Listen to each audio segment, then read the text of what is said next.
Senator Sifuna is trying to teach me English, and he does not know that I scored very highly. Bipartisan, Mr. Speaker.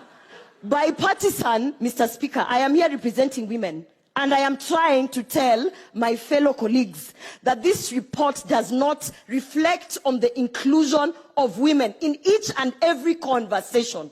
So if he's talking about political bipartisan... Senator Sifuna, you're out of order, please. Mr. Speaker, protect me and my time.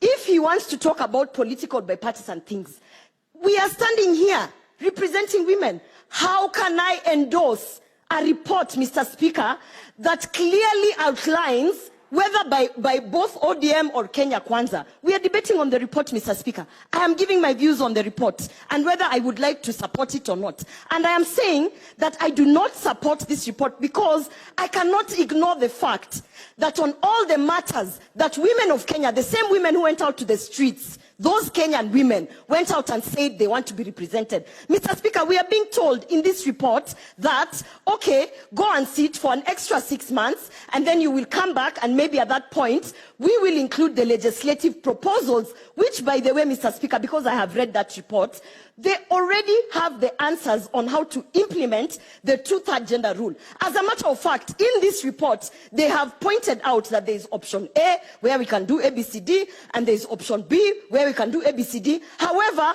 we are sending you women to go and sit for another 6 months so that you can discuss and then come with a separate report to bring to Parliament. Why, Mr. Speaker?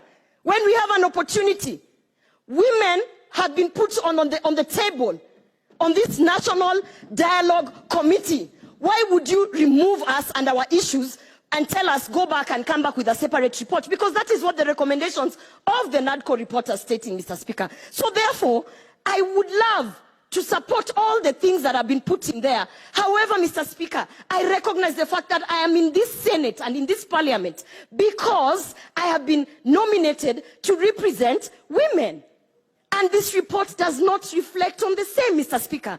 So I would like to say that unless you're trying to tell us, Senator Sifuna, that women are not part of the cost of living, unless you're trying to tell us, fellow colleagues, that women are not affected by all these other issues, including the political party issues, the IEBC issues, I cannot support or endorse a report that actually sets us aside and tells us, go and drink tea, then come back with your own report on how we are going to implement the two-third gender rule. Mr. Speaker, I would like to say that this report, Mr. Speaker, for it to make sense to us women, and bipartisan women, both from the Kenya Kwanza and ODM, this report must state that these two options are the options that should be considered and should be put in the legislative agenda so that we can move forward. But do not send us out there to drink tea and tell us to come with a separate report. No, I do not, and I will never.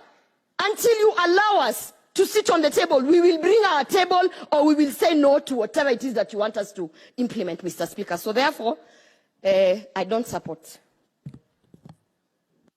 Senator